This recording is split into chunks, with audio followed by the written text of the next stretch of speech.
All right, so we're going to now move on with Onyx Broadleaf, and we're going to use this scene as an example just to talk about how a environment like this is put together and how it relates to Onyx.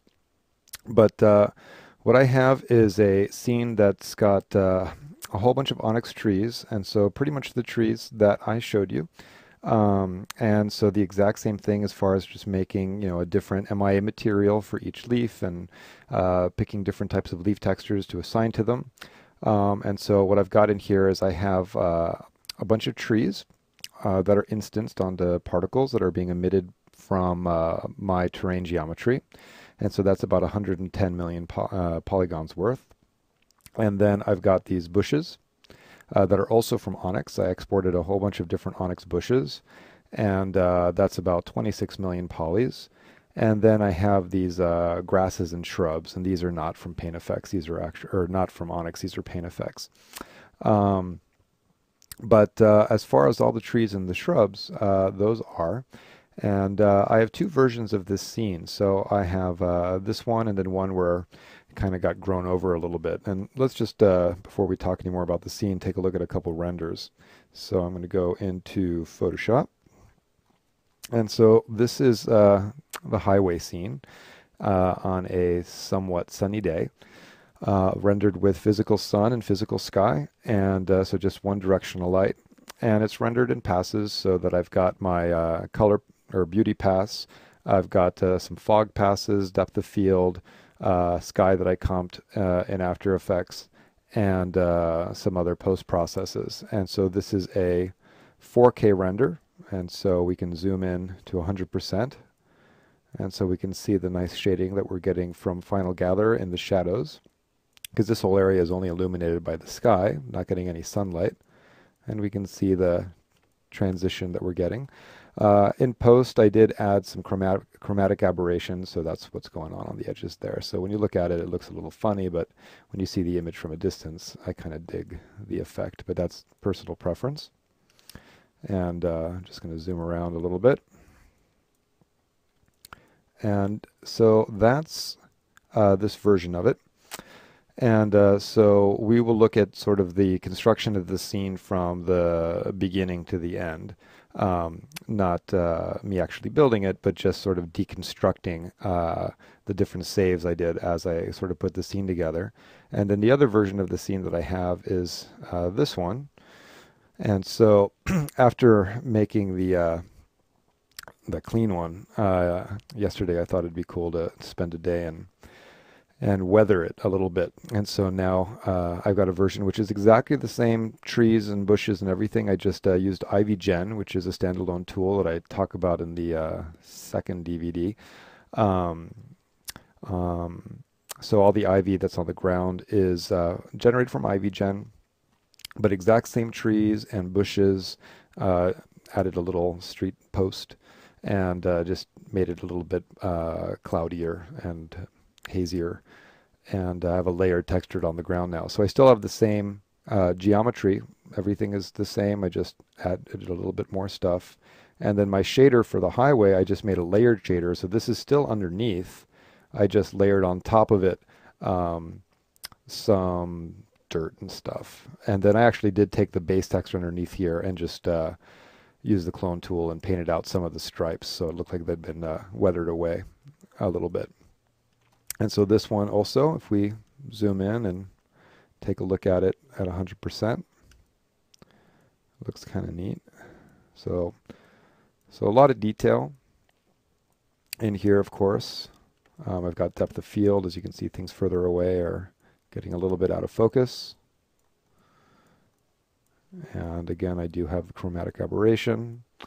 With Ivy Gen, unfortunately, the leaves it makes are straight, so waiting on a friend of mine to write a script for me so I can do an easy search and replace on the Ivy Gen leaves with a higher res leaf. But so seen up close, they look a little flat, but when seen from a distance, they look all right.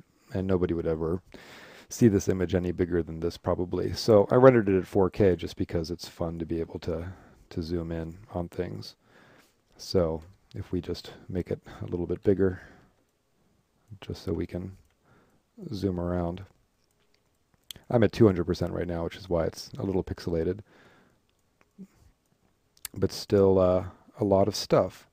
And with a scene like this that looks relatively complex, the nice thing about it is that via particle instancing, using textures to emit particles, all stuff that we thoroughly cover in DVD2, it can go really fast. So it's, what we're getting to with this image is a culmination of everything we've talked about to this point, if you've been following along with all of these DVDs.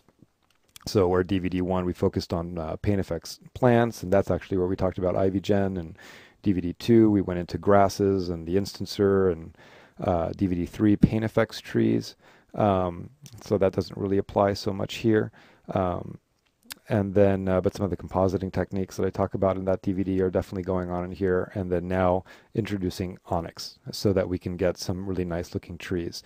So, because it's, we have a nice variation of tree types in here, and as well as bushes, and it was, exported relatively fast.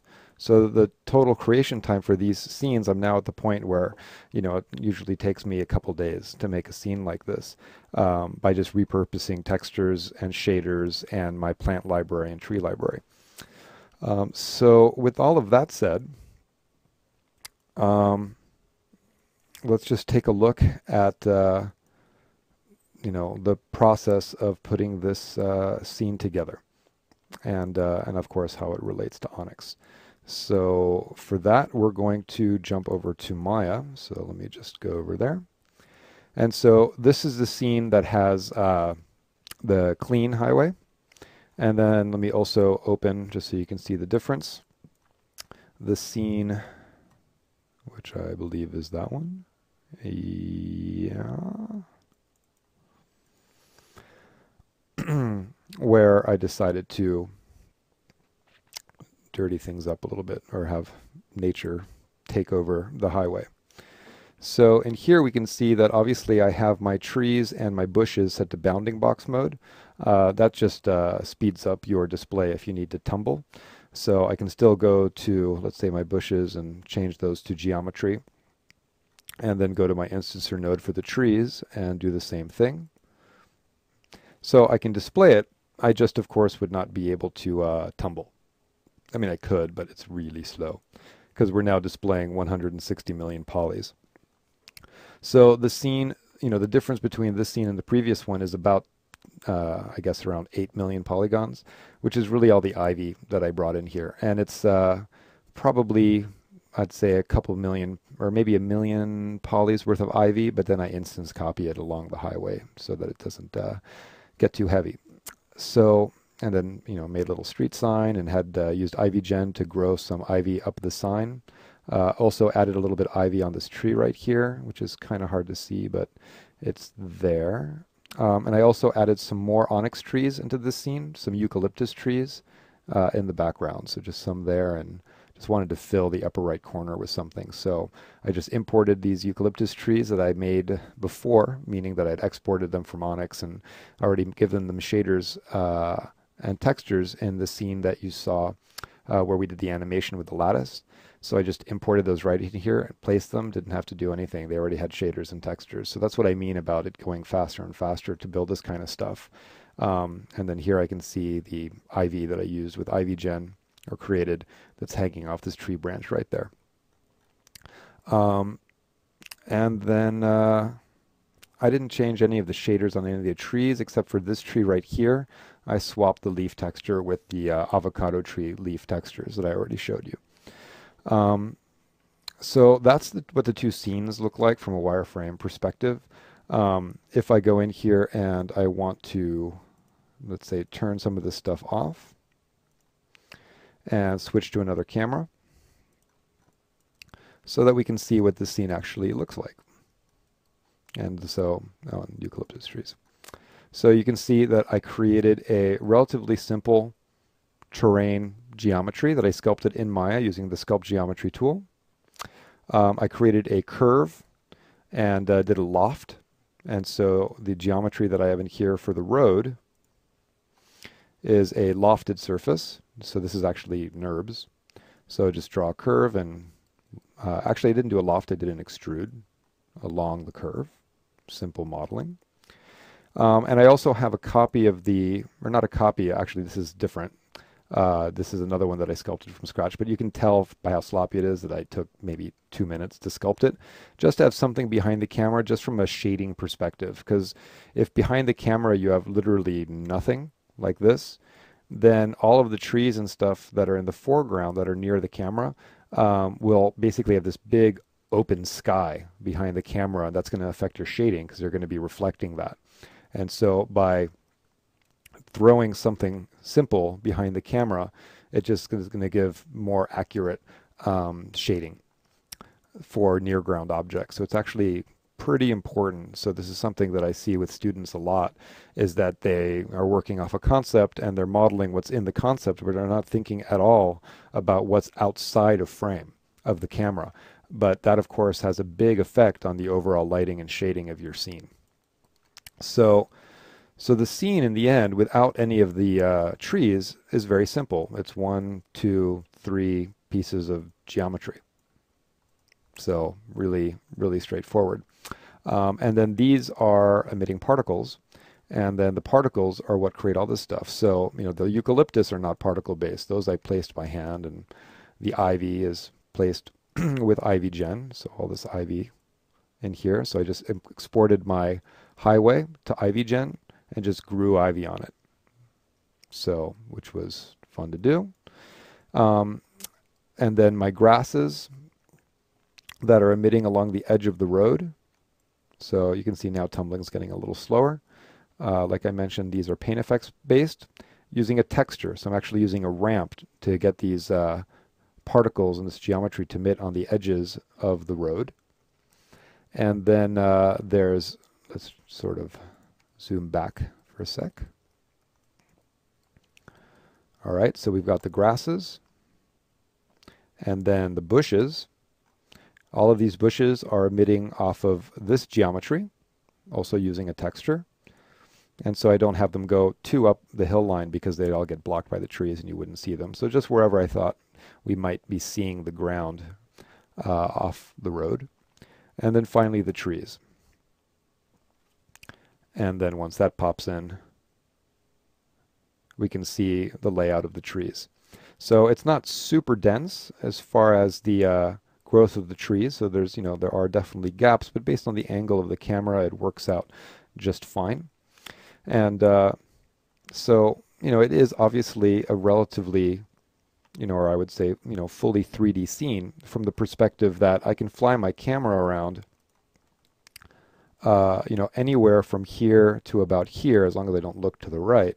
But this whole area is a usable set, you know, so I can really fly my camera, you know, through this whole area.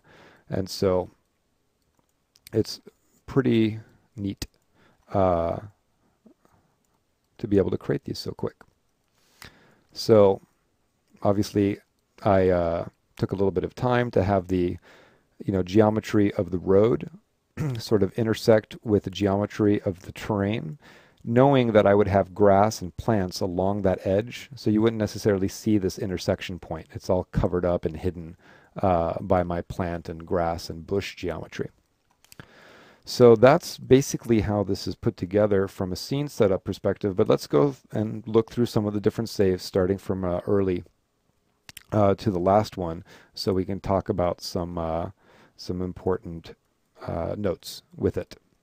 And so let's start deconstructing.